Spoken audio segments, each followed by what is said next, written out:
नमस्कार दोस्तों, मैं अमित पांडे आपका स्वागत करता हूं अपने चैनल पे फ्लूइड मैकेनिक्स के अगले लेक्चर में। इस लेक्चर में हम पढ़ने वाले हैं streamline flow, steady motion, streamline tube, critical velocity, laminar flow, turbulent flow और रेनॉल्ड्स नंबर। इस लेक्चर में इन सारी चीज़ों का और एक और टॉपिक है हमारा कॉन्टिन्यूटी इक्वेशन। चलिए दोस्तों, मैं आज आपको लेमिनार फ्लो से स्टार्ट करता हूं। उम्मीद करता हूं मेरे पिछले लेक्चर आपको पसंद आए होंगे, और आप नहीं अगर देखा तो आप जाके देखिए। इससे ज़्यादा आपको डिप्लोमा सेमेस्टर एग्ज़ाम में नहीं पूछा जाता है, आपके लिए बहुत हेल्पफुल होगा। इस चैप्टर से 5 से 10 नंबर के क्वेश्चन आपके कवर हो जाएंगे। तो आइए हम शुरू करते हैं अपने पहले टॉपिक से, जिसका नाम है स्ट्रीमलाइन फ्लो। जैसे देखिए, मान लेते हैं कि हमारा ये ट्यूब है, ये हमारा कोई नली है या ट्यूब है। इसमें क्या हो रहा है, हमारा कोई लिक्विड फ्लो कर रहा है, इसमें लिक्विड फ्लो कर रहा है। तो देखिए, मान लीजिए कि ये हमारा एक पॉइंट हम कंसीडर कर रहे हैं। तो लिक्विड का पार्टिकल्स ये इसी पॉइंट से होके गुजर रहे हैं, तो उसके अगला वाला पार्टिकल जो है पीछे का, वो भी इसी पॉइंट से एक एक करके गुजर रहे हैं, आपस में मिक्स नहीं हो रहे हैं। तो इस तरह के फ्लो को क्या बोलेंगे, स्ट्रीमलाइन फ्लो। मतलब सीधी रेखा में अगर कोई पार्टिकल मूव कर रहा है तो उसको बोलेंगे स्ट्रीमलाइन फ्लो। जब वेलोसिटी बहुत ही कम होगी इस पाइप में, तब फ्लूइड के पार्टिकल्स हमारे क्या होंगे, एक सीधी रेखा में मूव करेंगे, या कह सकते हैं एक ही पॉइंट को, एक ही पाथ को ट्रेस करेंगे। तो उसे क्या बोल सकते हैं, स्ट्रीमलाइन फ्लो। कब होगी, जब वेलोसिटी हमारी कम होगी। अगर इन्हीं पार्टिकल्स के पाथ को अगर हमने ट्रेस कर दें तो ये क्या बन जाता है, हमारा स्ट्रीम लाइन। अगर इसके पाथ को शो कर दिया जाए एक पार्टिकल का, तो इसी को बोलेंगे हम स्ट्रीम लाइन। अब देखिए, इस पाइप में फ्लो हो रहा था, एक पार्टिकल का हमने पाथ ट्रेस कर दिया, तो उसे हम बोले स्ट्रीम लाइन। अगर ऐसे ही ढेर सारी स्ट्रीम लाइन बना दें, ऐसे ही हमने ढेर सारी स्ट्रीम लाइन बना दिया, तो अब मान लीजिए ये सारी क्या है, हमारी स्ट्रीम लाइंस हैं। तो इन सारे स्ट्रीम लाइंस के बंडल को क्या बोलेंगे हम, स्ट्रीम लाइन ट्यूब। इन सारी स्ट्रीम लाइन के बंडल को क्या बोलेंगे, स्ट्रीम लाइन ट्यूब। एक बार फिर से बता दे रहा हूँ, स्ट्रीम लाइन फ्लो या स्टेडी मोशन क्या होता है। अगर कोई भी फ्लूइड का पार्टिकल कहीं फ्लो हो रहा है, तो वो किसी एक, मान लेते हैं कि एक पॉइंट माना था हमने यहाँ पे, उसी पॉइंट को ट्रेस कर रहा है या सीधी रेखा में मूव कर रहा है, या कह सकते हैं कि अगर उसकी वेलोसिटी कम है तो स्ट्रीम लाइन, या कह सकते हैं उस फ्लूइड के पार्टिकल सीधी रेखा में मोशन करेंगे। तो इस तरह के मोशन को हम क्या बोलेंगे, स्ट्रीम लाइन फ्लो या स्टेडी मोशन। अगला मैंने क्या बताया कि अगर उन पार्टिकल्स के पाथ को ट्रेस कर दिया जाए, तो वो एक जो लाइन हमें मिलेगी, एक पाथ जो मिलेगा, उसे हम बोलेंगे स्ट्रीम लाइन। और इन स्ट्रीम लाइन के बंडल को बोलेंगे, इन स्ट्रीम लाइन के बंडल को क्या बोलेंगे, स्ट्रीम लाइन ट्यूब। अब ये फिगर हमारा किसका है, स्ट्रीम लाइन ट्यूब का। उम्मीद कर रहा हूँ ये बातें आपको समझ में आ गई होगी। चलिए आइए अब देखते हैं हमारा क्रिटिकल वेलोसिटी क्या होता है। ऐसी निश्चित वेलोसिटी या ऐसा निश्चित वेग जिसके नीचे हमारा फ्लो क्या हो, स्ट्रीमलाइन हो या धारा रेखीय फ्लो हो, तो उसे क्या बोलेंगे, क्रिटिकल वेलोसिटी। उस निश्चित वेलोसिटी को बोलेंगे क्रिटिकल वेलोसिटी। अगला टॉपिक है हमारा लेमिनार फ्लो। देखिए, मान लेते हैं ये एक हमारा ये बाउंड्री है, कोई पाइप का सरफेस है जहाँ से हमारा कोई लिक्विड फ्लो कर रहा है।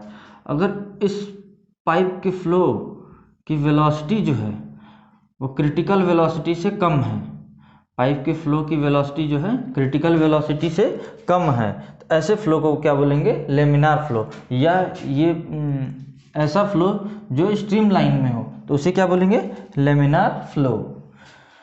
इसमें क्या होगी, हमारी वेलोसिटी जो होगी क्रिटिकल वेलोसिटी से कम होगी। इसमें लेयर्स जो होंगे, लिक्विड के लेयर्स होंगी, जो वो एक दूसरे के ऊपर स्लाइड कर रही होंगी, ना कि एक दूसरे में मिक्स हो रही होंगी। लेमिनार फ्लो उम्मीद करता हूँ समझ में आ गया होगा सबको। अब अगले पे आते हैं हम। अगला टॉपिक हमारा टर्बुलेंट फ्लो।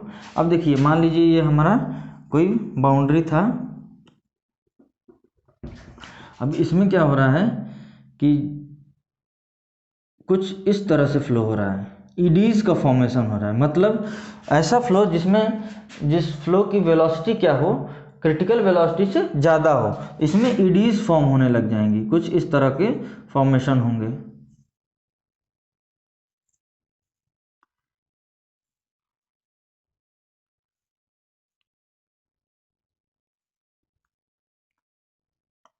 तो इसमें क्या होगा, एडीज फॉर्म होने लगेंगी, धारा क्या होगी, मिक्स हो जाएगी, लेयर्स क्या होंगे, एक दूसरे में मिक्स होके आएंगे, फ्लो होंगे। तो इस तरह के फ्लो को क्या बोलेंगे हम, टर्बुलेंट फ्लो बोलेंगे।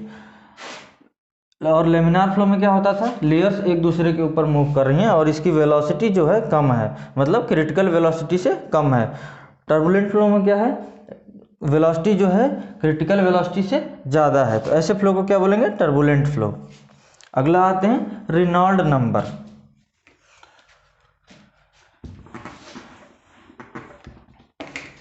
चलिए देखिए, रेनॉल्ड नंबर क्या है। एक ऐसा डायमेंशनलेस नंबर होता है, रेनॉल्ड नंबर एक डायमेंशनलेस नंबर होता है जो किसी भी फ्लो को बताता है या फ्लो के बारे में बताता है कि किस टाइप का फ्लो है, लेमिनार फ्लो है या टर्बुलेंट फ्लो है।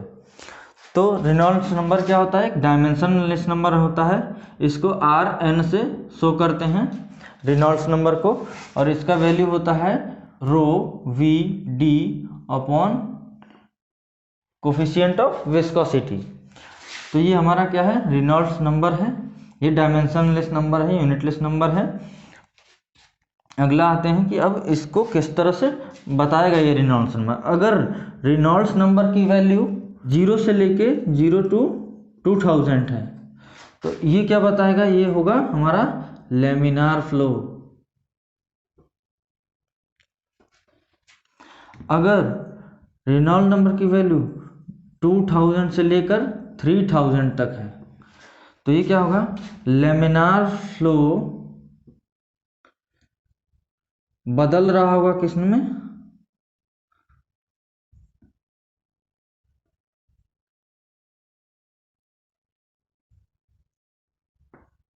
टर्बुलेंट फ्लो में।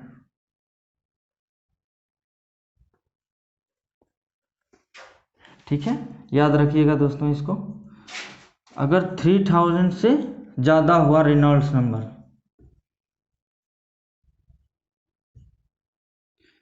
तो वो क्या हो जाएगा, हमारा टर्बुलेंट फ्लो।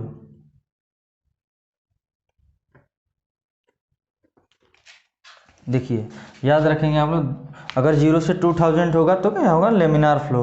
रेनॉल्ड नंबर की वैल्यू अगर 2000 से 3000 होगा तो ये लेमिनार फ्लो जो बदल रहा होगा किसमें, टर्बुलेंट फ्लो में। अगर रेनॉल्ड्स नंबर 3000 हो गया या उससे अधिक हो गया तो वो टर्बुलेंट फ्लो हो जाएगा। उम्मीद करता हूँ ये आपको समझ में आया होगा कि ये कितना वैल्यू होता है तो कौन सा फ्लो हो जाता है।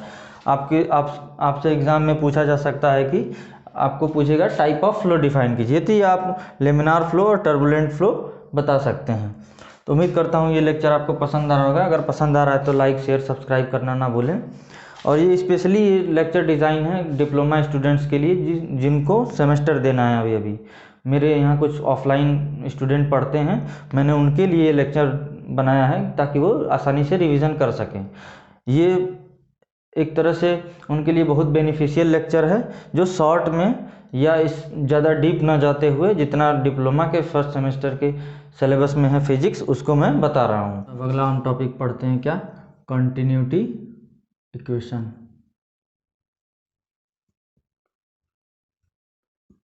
चलिए, अच्छा, कंटिन्यूटी इक्वेशन जानने से पहले कुछ टॉपिक और जान लेते हैं, जैसे आइडियल फ्लूइड क्या होता है। देखिए, ऐसा फ्लूइड जिसका विस्कोसिटी 0 हो और कंप्रेसिबिलिटी 0 हो, उसे क्या बोलेंगे हम, आइडियल फ्लूइड। लिख देता हूं मैं यहाँ, विस्कोसिटी 0 और कंप्रेसिबिलिटी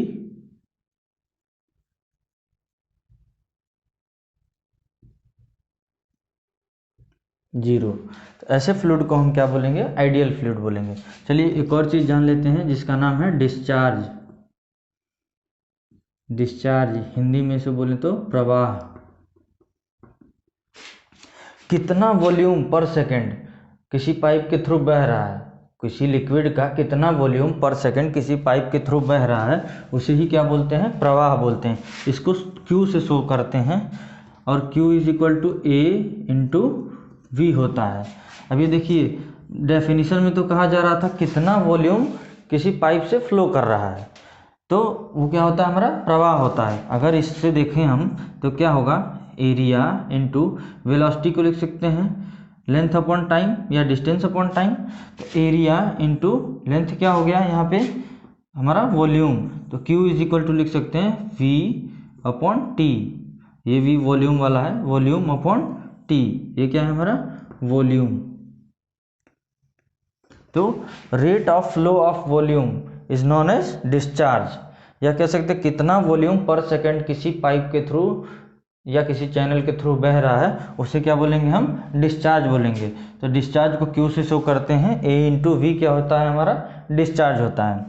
अब इतना चीज़ें हम लोगों ने पढ़ लिया। अब अगला आते हैं हम कि अब हमारा कंटिन्यूटी इक्वेशन क्या होता है। चलिए आगे पढ़ते हैं हम कंटिन्यूटी इक्वेशन।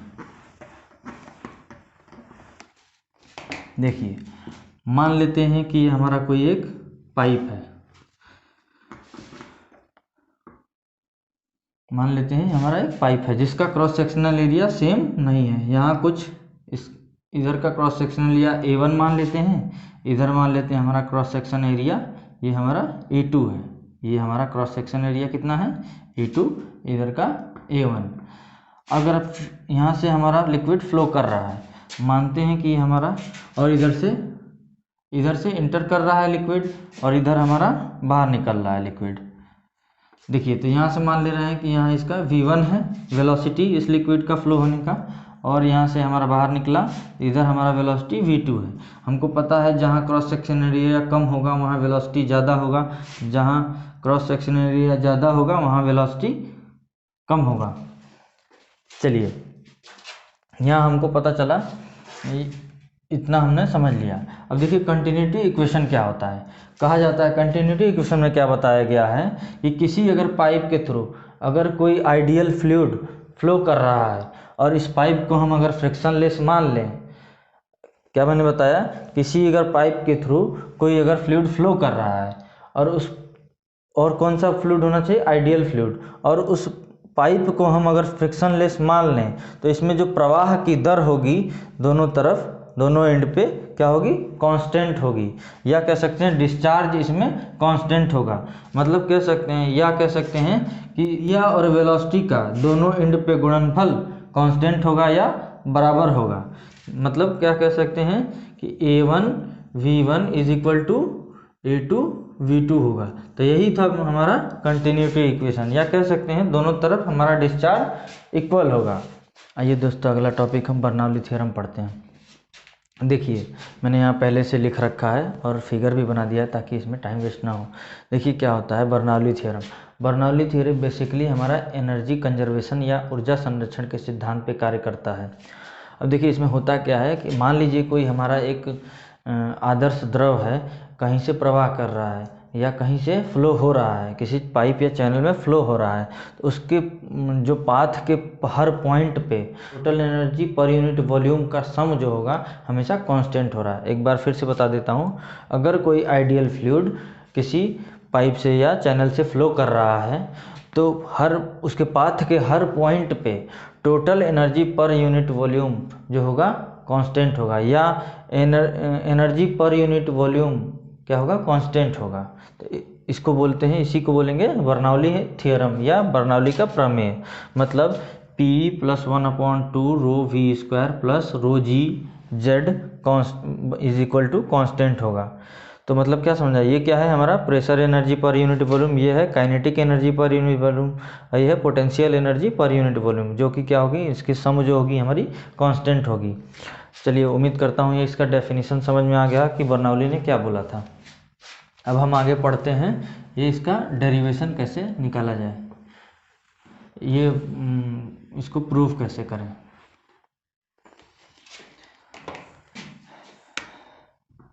चलिए फिगर समझ लीजिए। सबसे पहले एक मैंने पाइप लिया है, इधर इस पाइप का क्रॉस सेक्शनल एरिया ज़्यादा है, इधर कम है, इधर से हमारा फ्लो हो रहा है, तो यहाँ हमने जो वेलोसिटी है वो कम मिलेगी, तो ये क्या होगी v1 मान लिया है। इधर हमारा क्या है वेलोसिटी ज़्यादा है, इसे v2 मान लिया है। ये एरिया को a1 माना है, यहाँ एरिया a2 माना है।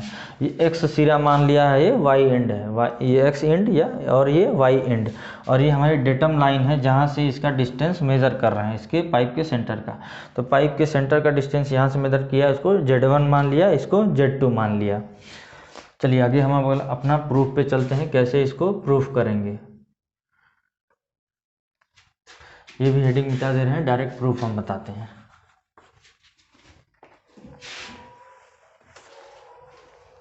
चलिए देखिए अब प्रूफ बताते हैं इसका कैसे होगा। हम अभी आ रहे हैं एक्स एंड पे। क्या कह रहे हैं, एक्स एंड पे 1 सेकेंड में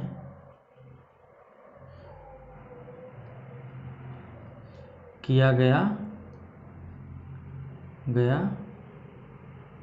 वर्क। देखिए वर्क इज इक्वल टू होता है बल गुणे दूरी। अब यहाँ से हम फाइंड करें, अगर देखें तो प्रेशर इज इक्वल टू होता है फोर्स अपॉन एरिया। यहाँ से अगर हम इधर ट्रांसफ़र कर दें तो force is equal to pressure into area मिल जाएगा। तो यहाँ हमारा प्रेशर कितना है P1 है, इधर हमारा प्रेशर कितना है P2 है। तो यहाँ अगर सीधे हम रखें एक्स एंड पे देखें तो फोर्स की जगह रखें P इंटू ए, तो P1 इंटू एरिया, और 1 सेकेंड में तो मतलब पर सेकेंड किया गया कार्य, 1 सेकेंड में। तो अगर देखें यहाँ पे डिस्टेंस अपॉन टाइम जो हो रहा है वो क्या होता है, वेलोसिटी होती है हमारी। तो हमारा क्या मिल गया यहाँ पे एक्स एंड पे हमारा वर्क क्या मिल गया, मान लेते हैं ये W1 है, तो एक्स एंड पे वर्क क्या मिल गया P1 A1 V1। अब अगर इसी तरह वाई एंड पे देखें, अगर हम इसको वाई एंड पे देख रहे हैं, 1 सेकेंड में किया गया कार्य, तो क्या आएगा W2 इज इक्वल टू आ जाएगा P2 A2 V2। अगर हम यहाँ से देखें नेटवर्क निकाल लें तो कितना आएगा, नेटवर्क कुल कार्य अगर हम यहाँ निकालेंगे तो कितना आएगा, कार्य निकालें तो क्या करेंगे W1 माइनस W2। देखिए तो यहाँ से क्या आया P1 A1 V1 minus P2 A2 V2। यहाँ अगर हम देखें तो ये हमारा क्या मिल गया, एक सेकेंड में कुल कार्य। तो या इसको अगर ऐसे लिख लें, यहाँ देखिए A1 V1 is equal to A2 V2, ये हमारा डिस्चार्ज है या कंटिन्यूटी इक्वेशन है। तो ये दोनों अगर सेम होंगे, मान लेते हैं इनको Q मान लेते हैं, Q मान लें तो क्या हो जाएगा या इसको ऐसे ही रहने दीजिए A2 इसको, तो क्या होगा A इंटू V मिलेगा क्या P1 माइनस P2, या इसको हम इधर लिख देते हैं, क्या होगा A इंटू V। देखिए दोस्तों तो हमें क्या मिल गया, वर्क कितना मिल गया P1 minus P2 into AV। चलिए अगर यहाँ देखते हैं E और V, यहाँ क्या होगा हमारा, तो यहाँ से अगर इसको देखें तो इसको लिख सकते हैं एरिया इंटू डिस्टेंस पर सेकेंड लिखा था, या एरिया और एक और डिस्टेंस मिला देते हैं तो ये क्या हो जाता है वॉल्यूम। तो ये वॉल्यूम पर सेकेंड हो सकता है, तो वॉल्यूम बाई 1 सेकेंड ये है। अगर वॉल्यूम को अगर हम यहाँ से लिखें रो इज इक्वल टू डेंसिटी जो मास अपॉन वॉल्यूम, तो यहाँ से अगर वॉल्यूम निकालें तो मास अपॉन डेंसिटी आ जाएगा। तो यही वॉल्यूम को हमने लिख दिया यहाँ पे मास अपॉन डेंसिटी। तो यहाँ से अगर हम इसको चेंज करना चाहें तो क्या लिखेंगे P1 minus P2 is equal to A1 V1 को क्या लिख देंगे मास अपॉन डेंसिटी, तो M अपॉन रो। चलिए हम इसको एक इक्वेशन बना लेते हैं 1, हमने बना लिया इसको इक्वेशन 1। अब आगे इसको मिटा दे रहे हैं, आगे का हम प्रोसेस करते हैं। उम्मीद है इतना चीज़ें समझ में आ गया होगा। देखिए ये क्या मिल के आया था हमारा नेटवर्क कितना आया था, नेटवर्क आया था P1 minus P2 M upon rho, इसको इक्वेशन 1 मान लिया हमने।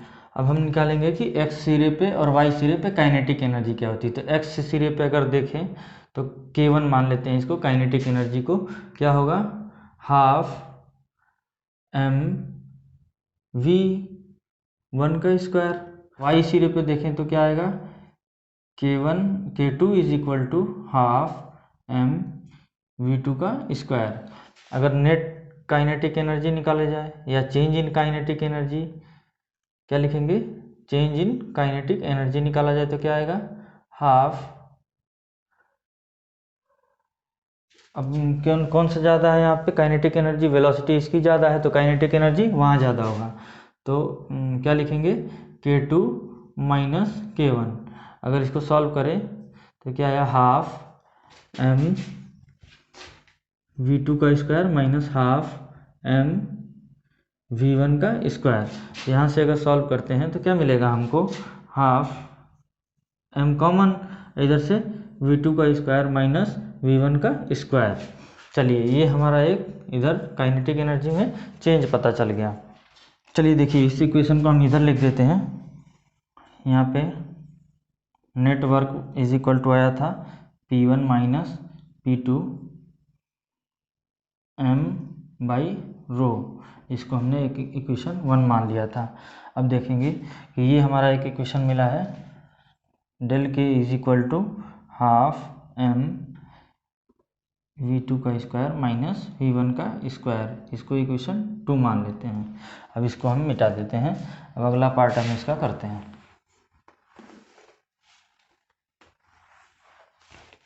चलिए अब काइनेटिक एनर्जी निकाल चुके हैं, अब हम अगला निकालते हैं पोटेंशियल एनर्जी।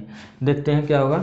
x सिरे पे अब अगर हम इसको u1 मान लें पोटेंशियल एनर्जी को, तो क्या होगा, mgh, पोटेंशियल एनर्जी कितना होता है, mgh।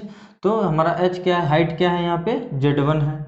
अगर y सिरे पे जाएं, y एंड पे, तो u2 इसको मान लेते हैं। तो ये क्या हो गया हमारा, mgz2, ये हमारा क्या मिल गया, पोटेंशियल एनर्जी मिल गया। अब चेंज इन पोटेंशियल एनर्जी निकाल लें, डेल यू निकाल लें। देखिए चेंज इन पोटेंशियल एनर्जी निकाल लें, यहाँ क्या है, जेड ज़्यादा है तो मतलब इधर की पोटेंशियल एनर्जी ज़्यादा होगी, यहाँ की कम होगी, मतलब U2 माइनस U1 करेंगे, U2 माइनस U1। तो यहाँ से डेल यू क्या निकल के आएगा हमारा, mgz2 माइनस mgz1। अगर यहाँ से mg को कॉमन कर लें तो क्या मिलेगा, z2 माइनस z1 देखेंगे। चलिए यहाँ हमको इतना मिल गया। अब इसको इक्वेशन 3 मान लेते हैं। चलिए इसको हम मिटा देते हैं, आगे का पार्ट करते हैं।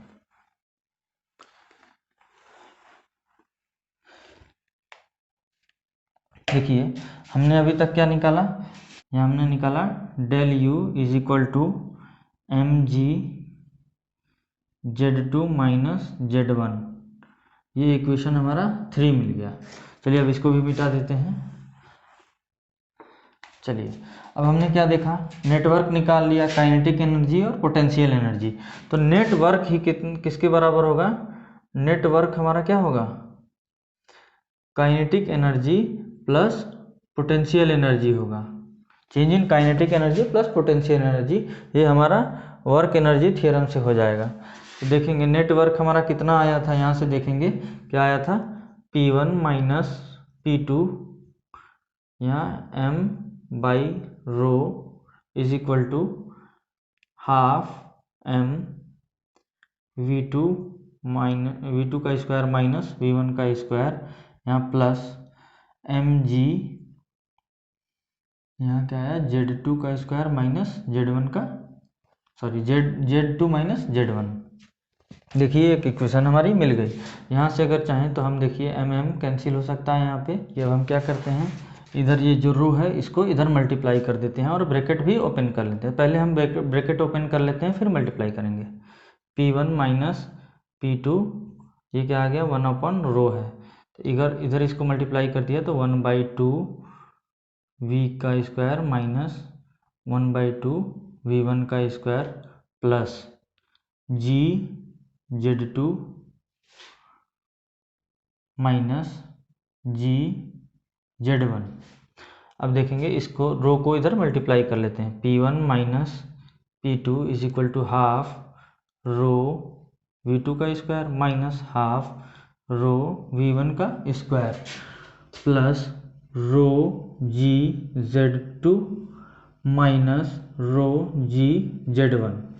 अब देखेंगे जितने वन वाले टर्म है, मतलब जो इस x एंड के टर्म्स हैं उनको एक तरफ ट्रांसफ़र कर लेंगे, जो y एंड के टर्म्स हैं उनको एक तरफ ट्रांसफ़र कर लेंगे। तो यहाँ देखेंगे तो P1 प्लस इधर आया तो प्लस 1 अपॉन रो V1 का स्क्वायर, ठीक है। अब इधर क्या मिला प्लस ये इधर रो GZ1 इज इक्वल टू क्या मिला हमें, इधर इसको ट्रांसफ़र करें P2 को तो प्लस P2 हो जाएगा, और ये प्लस में है ही हमारा प्लस हाफ रो V2 का स्क्वायर प्लस रो GZ2, इसको मिटा देते हैं हम रो GZ2। देखिए हमारा इक्वेशन मिल गया, मतलब इस एंड का जो एनर्जी है टोटल उस एंड के एनर्जी के इक्वल हो गई। तो या इसको ऐसे भी लिख सकते हैं P plus half rho V plus rho V का square plus rho GZ is equal to constant. तो यहाँ से हमारा बर्नौली थ्योरम प्रूव हो गया। चलिए एक चीज़ और हम इसमें बता देते हैं, अगर इन सारे जो एनर्जी पर यूनिट वॉल्यूम आया हुआ है इन सबको, ये हमारा ये pressure energy per unit volume, ये kinetic energy per unit volume, ये हमारा potential energy per unit volume, तो इसको हम रो जी से अगर डिवाइड कर दें, इसको अगर रो जी से डिवाइड कर दें तो हमको हेड मिल जाते हैं। तो ये अगर हम इसको रो जी से डिवाइड करते हैं तो पोटेंशियल हेड मिलेगा, सॉरी प्रेशर हेड मिलेगा। इसको रो जी से डिवाइड करेंगे तो क्या मिलेगा, प्रेशर हेड। तो मतलब P अपॉन रो जी कर दें तो इसको हम बोलेंगे प्रेशर हेड। अगर इधर देखें तो ये हमारा काइनेटिक हेड है, काइनेटिक हेड। इसको क्या लिख सकते हैं अगर रो जी से डिवाइड करें तो रो से रो कैंसिल हो जाएगा, तो V स्क्वायर अपॉन 2G बचेगा। तो ये हमारा हो गया काइनेटिक हेड। अगला है पोटेंशियल हेड। अगला क्या है, पोटेंशियल हेड। पोटेंशियल हेड तो ये क्या होगा हमारा, इसको रो जी से कर देंगे तो सिर्फ Z बच जाएगा। तो हमारा ये बर्नौली थ्योरम यहाँ पे कंप्लीट हुआ। अगला हम पढ़ेंगे वेंचुरी मीटर। इसी का बर्नौली प्रिंसिपल का ही एक यूज़ है या एप्लीकेशन है, उससे हम क्या करते हैं, डिस्चार्ज का मेजरमेंट करते हैं। तो अगला टॉपिक हमारा वेंचुरी मीटर। चलिए दोस्तों, हम लोग का अगला टॉपिक है वेंचुरी मीटर। देखिए वेंचुरी मीटर क्या है। वेंचुरी मीटर एक ऐसी डिवाइस है जो बर्नौली प्रिंसिपल पे वर्क करती है, और इसके द्वारा हम किसी भी पाइप में या चैनल में फ्लो मेजरमेंट कर सकते हैं या डिस्चार्ज मेजरमेंट कर सकते हैं।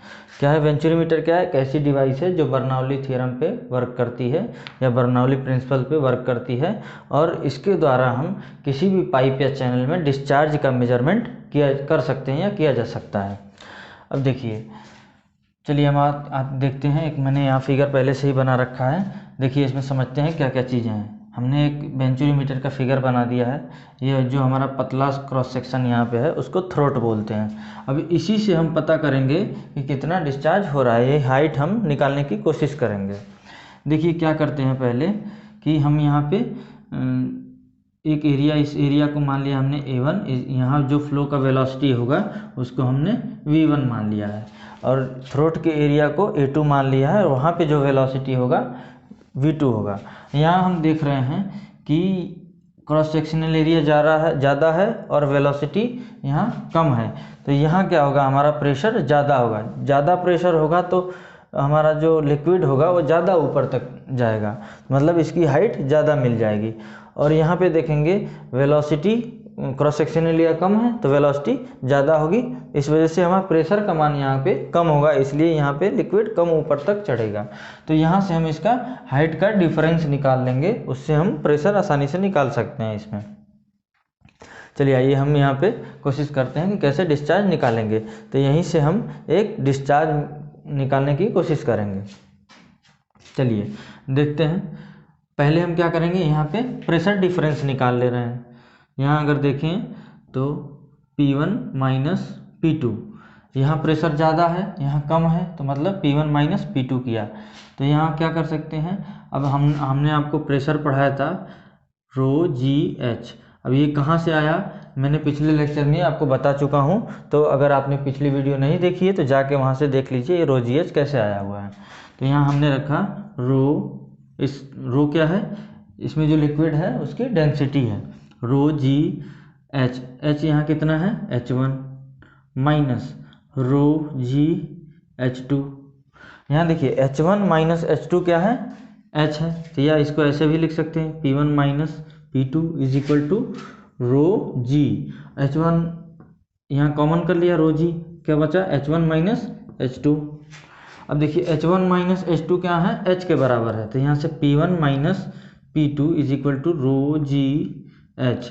यहाँ से हमको प्रेशर डिफरेंस मिल गया, ये क्या है हमारा प्रेशर डिफरेंस। तो यहाँ से हमको प्रेशर डिफरेंस मिल गया कि क्या है। अब हम जानते हैं कि डिस्चार्ज हमारा क्या होता है, Q is equal to A1 V1 is equal to A2 V2। यहाँ से अगर हम फाइंड करें तो V1 is equal to Q upon A1 and यहाँ V2 is equal to Q upon A2। अब हम इसमें बताया कि ये किस पे आधारित है, बर्नौली प्रिंसिपल पे। तो अब हम इसमें बर्नौली प्रिंसिपल यूज करते हैं। देखिए क्या होता है बर्नौली प्रिंसिपल, क्या होता है मैंने अभी आपको बताया बर्नौली प्रिंसिपल। देखिए क्या होता है P1 plus 1 upon rho V1 का square plus rho G Z1 is equal to P2 plus 1 upon 2 rho V2 का स्क्वायर प्लस रो जी Z2। चलिए इतना आपको पता है। अब यहाँ देखेंगे कि डेटम लाइन से इसका डिस्टेंस सेम होगा, ये हॉरिजॉन्टल सरफेस पे रखा गया होगा, इसलिए इस किसी एंगल पे नहीं रख के मेज़र कर सकते, ये हॉरिजॉन्टली रख के मेज़र कर सकते हैं। मतलब Z1 और Z2 यहाँ पे हमारा क्या हो रहा है, इक्वल हो गया। Z1 और Z2 अगर इक्वल हो गया तो ये पूरी क्वांटिटी एक दूसरे से कैंसिल हो जाएगी। तो यहाँ क्या मिला, अब इसको P1 को इधर ट्रांसफ़र कर लें, P1 minus P2 is equal to 1/2 rho V2 का स्क्वायर माइनस रो V1 का स्क्वायर। यहाँ से देखेंगे P1 माइनस P2 अभी हमने निकाल चुके हैं, तो यहाँ तो रो जी एच आ गया। यहाँ से अगर हम कॉमन कर लें 1/2 रो, तो यहाँ क्या बचेगा V2 का स्क्वायर। तो V2 के जगह पे रख दिया हमने ये इक्वेशन, यहाँ से Q A2 का स्क्वायर माइनस यहाँ पे Q अपॉन A1 का स्क्वायर, ये हमको एक इक्वेशन मिला। अब देखिए इसको सॉल्व करेंगे हम, रो से रो हमारा कैंसिल आउट हो जाएगा, बच जाएगा क्या G H is equal to 2 को भी इधर ट्रांसफ़र कर लें तो 2GH हो गया। अब आगे यहाँ पे Q स्क्वायर कॉमन कर सकते हैं, Q स्क्वायर का हमने कॉमन कर लिया, तो ब्रैकेट में हमारा क्या बचा 1 अपॉन A2 का स्क्वायर माइनस 1 अपॉन A1 का स्क्वायर। अब देखिए इसको आगे सॉल्व करेंगे फर्दर तो हमें डिस्चार्ज मिल जाएगा। तो 2GH इज इक्वल टू, चलिए अब इसको क्या करेंगे Q स्क्वायर, इसको सॉल्व करेंगे तो क्या होगा A1 A2 का स्क्वायर, और ये क्या हो जाएगा A1 का स्क्वायर माइनस A2 का स्क्वायर। अब इधर हम इसको इधर कर देते हैं, इसको मिटा देते हैं।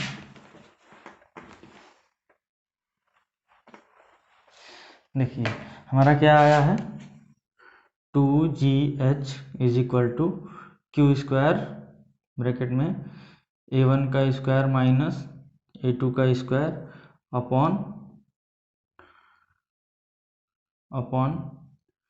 A1 स्क्वायर, या दोनों को एक साथ कर दें या ऐसे ही लिख दें A1 स्क्वायर A2 स्क्वायर।